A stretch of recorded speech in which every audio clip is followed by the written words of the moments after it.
O Senhor esteja convosco. Ele está no meio de nós. Proclamação do Evangelho de Jesus Cristo segundo Lucas. Glória a vós, Senhor. Naquele tempo, um fariseu convidou Jesus para uma refeição em sua casa. Jesus entrou na casa do fariseu e pôs-se à mesa. Certa mulher, conhecida na cidade como pecadora, soube que Jesus estava à mesa na casa do fariseu. Ela trouxe um frasco de alabastro com perfume e, ficando por detrás, chorava aos pés de Jesus. Com as lágrimas, começou a banhar-lhe os pés, enxugava-os com os cabelos, cobria-os de beijo e os ungia com perfume.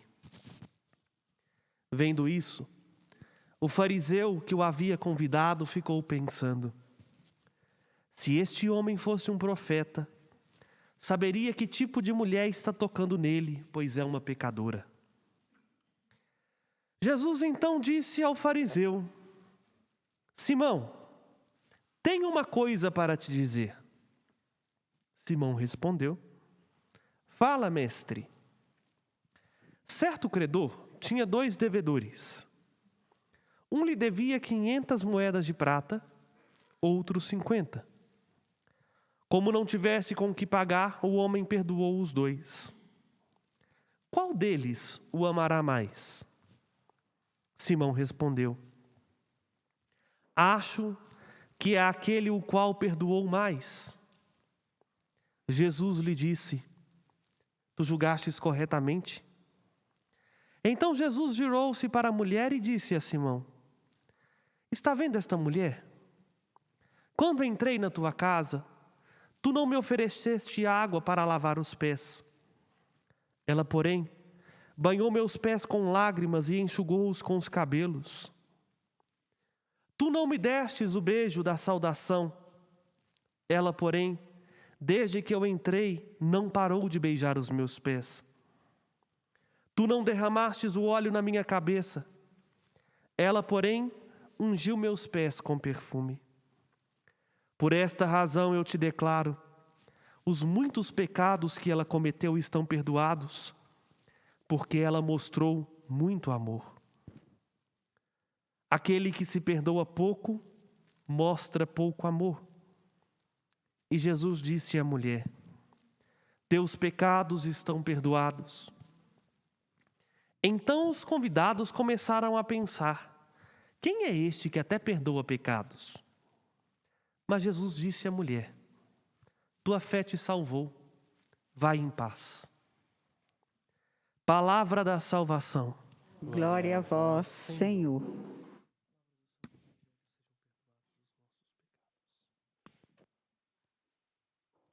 Amados irmãos e irmãs, ontem concluímos a festa da padroeira do estado de Minas Gerais e quero rezar esta Eucaristia na intenção de todos os que estiveram envolvidos na realização desta festa.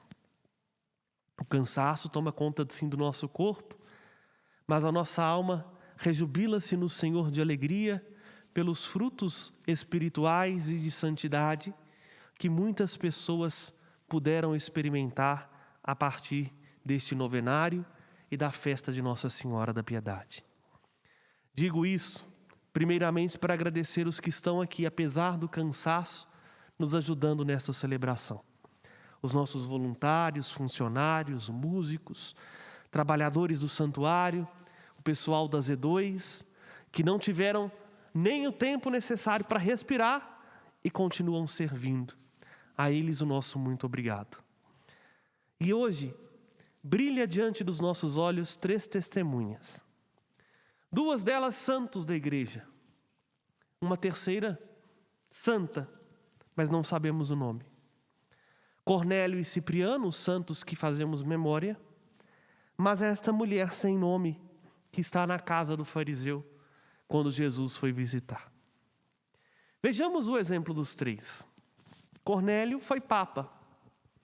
E foi papa depois de um período de longa vacância da Sé Apostólica, por volta do ano 250.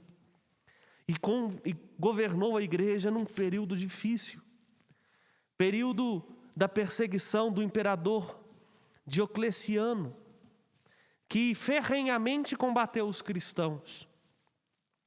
Por causa da perseguição, morreu Marte. Foi martirizado. Outro grande santo que celebramos hoje, São Cipriano. Deste nós sabemos um pouquinho mais sobre a sua vida. Mais ou menos contemporâneo de São Cornélio, Cipriano viveu e foi eleito bispo para a cidade de Catargo. E a luta incansável de Cipriano foi na apresentação de uma doutrina correta. E uma outra grande coisa que Cipriano fez, lutou incansavelmente pela unidade da igreja. Cipriano não só escreveu o livro De Unitatis, sobre a unidade, mas falando da unidade, ele escreveu um outro livro, uma pérola da teologia patrística, que é sobre a inveja e o ciúme. Antigo na igreja, desde o século II, que o que causa divisão na igreja são os mesmos males: a inveja e o ciúme.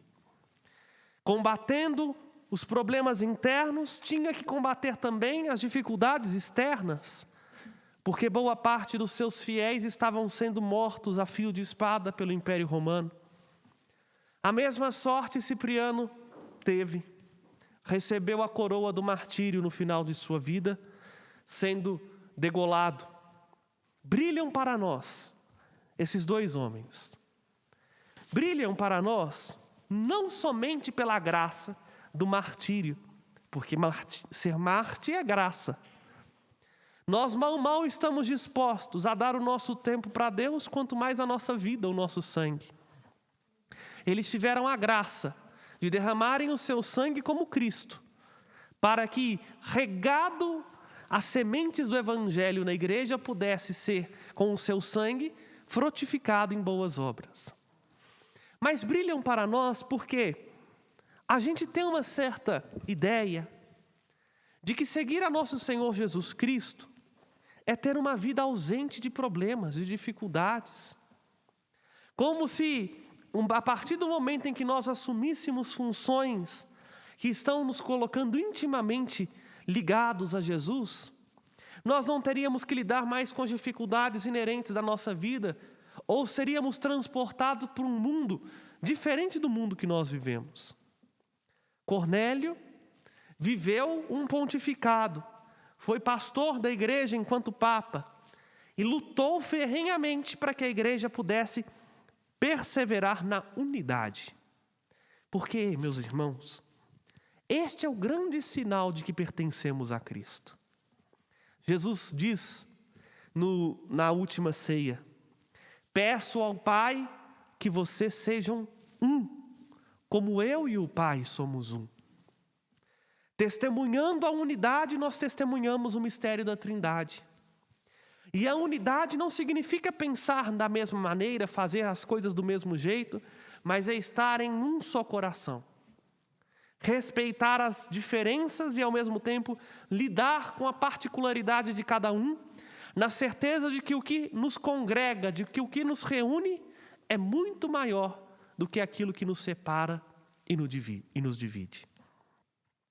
Aí não tem espaço para o nosso coração para inveja, porque eu não preciso cobiçar o do outro, eu não preciso ficar me colocando numa posição de superioridade ou de inferioridade, me comparando com os meus irmãos, porque eu entendo que dentro do corpo de Cristo eu sou importante, sou amado, não por aquilo que eu faço ou por aquilo que eu tenho, mas por aquilo que eu sou.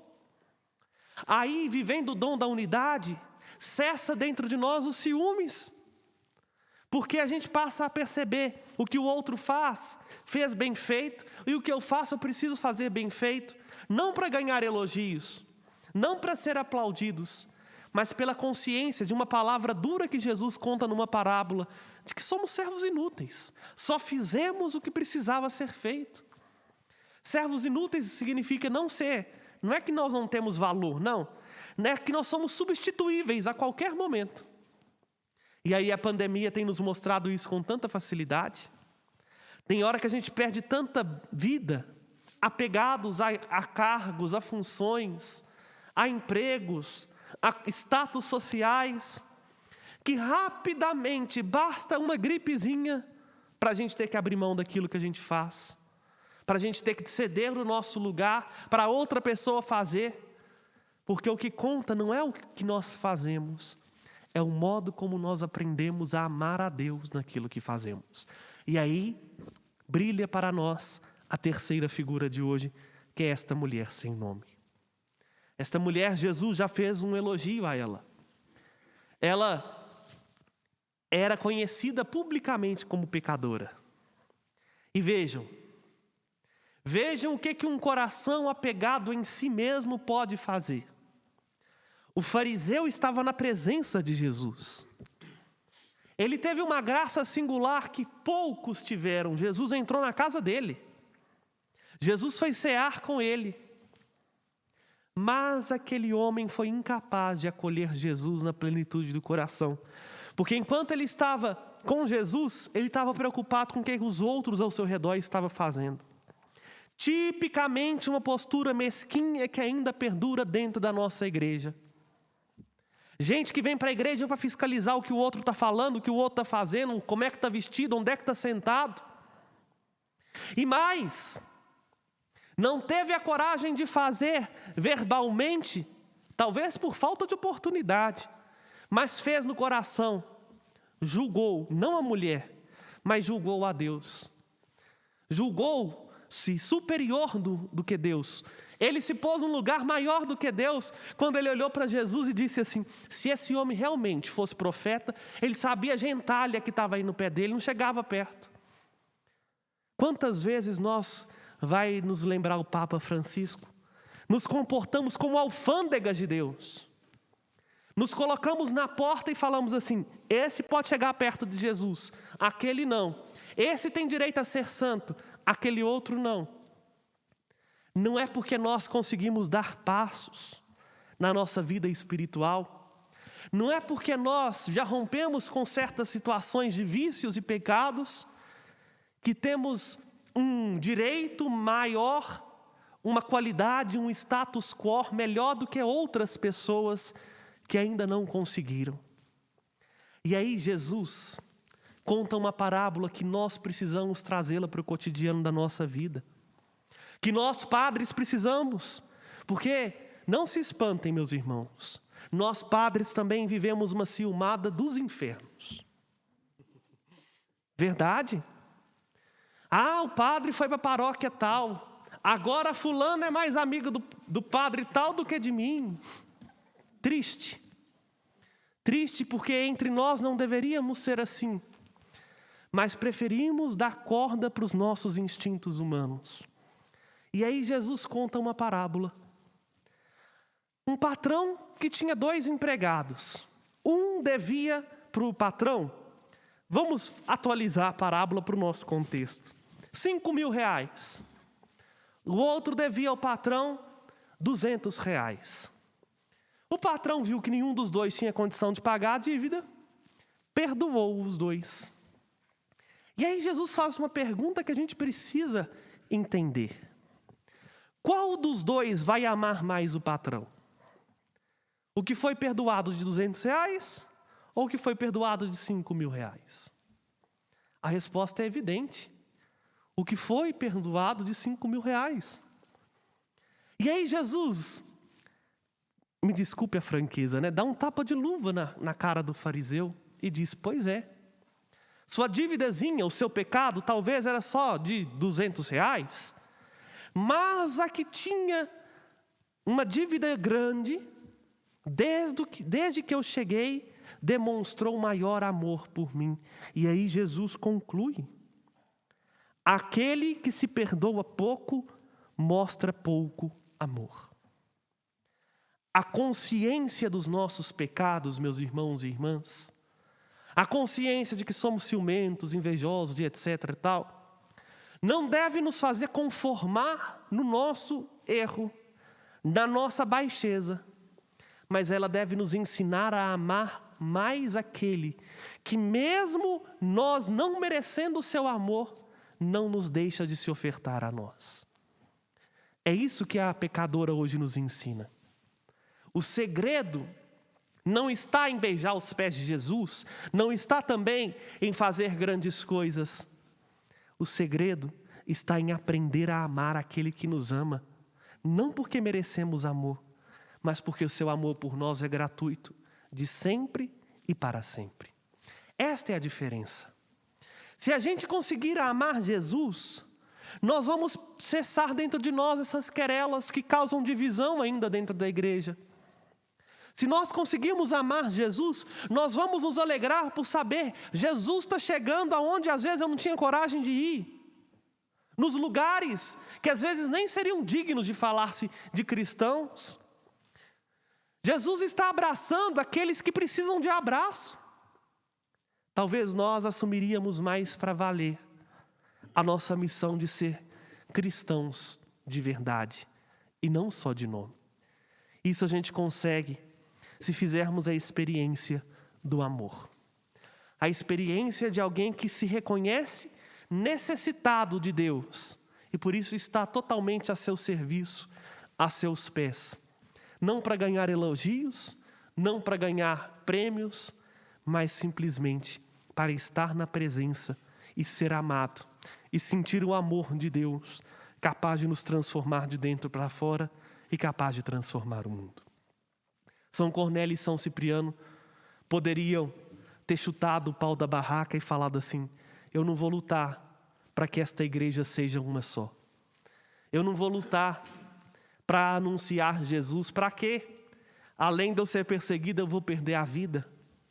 Mas eles descobriram a força muito maior do que a vida, muito mais forte do que a morte. Eles descobriram a força do amor. Só quem ama é capaz de não medir esforços para estar na presença do amado. Hoje a liturgia, portanto, nos apresenta uma única coisa, apesar desses 3 baluartes. A liturgia nos apresenta a necessidade de aprender a cada dia a amar Jesus sobre todas as coisas. Não é à toa que é o primeiro mandamento. Amar a Deus sobre todas as coisas, com toda a sua alma, com todo o seu entendimento e com toda a sua força. Porque se de fato aprendermos a amar Jesus, nós seremos capazes de nos alegrar quando Ele se alegra. E há mais alegria no céu por um só pecador que se converte do que por 99 justos que não precisam de conversão. Há mais alegria no coração de Deus em perceber que, apesar de todas as burradas e erros que alguém possa ter cometido na vida, Ele está disposto a fazer diferente do que aquele que nunca errou se colocar na porta como juiz daqueles que estão num caminho não tão feliz, mas que estão dispostos a fazer diferente. São Cornélio e São Cipriano, interceda por nós. Porque hoje, talvez nós não somos desafiados a dar uma prova de amor a Deus derramando o sangue. Mas como nos recorda o Papa Bento XVI, no nosso século XXI, o cristão é chamado a viver um martírio branco de cada dia. A sofrer as ridicularizações que o mundo faz a nós cristãos. A abrir mão de pequenos prazeres por causa de um amor maior. Ir martirizando-se pouco a pouco por causa de um amor que nos perdoa de qualquer dívida, porque é um amor que nos acolhe como somos e não como a gente acha que deveríamos ser. Louvado seja nosso Senhor Jesus Cristo. Para sempre seja louvado.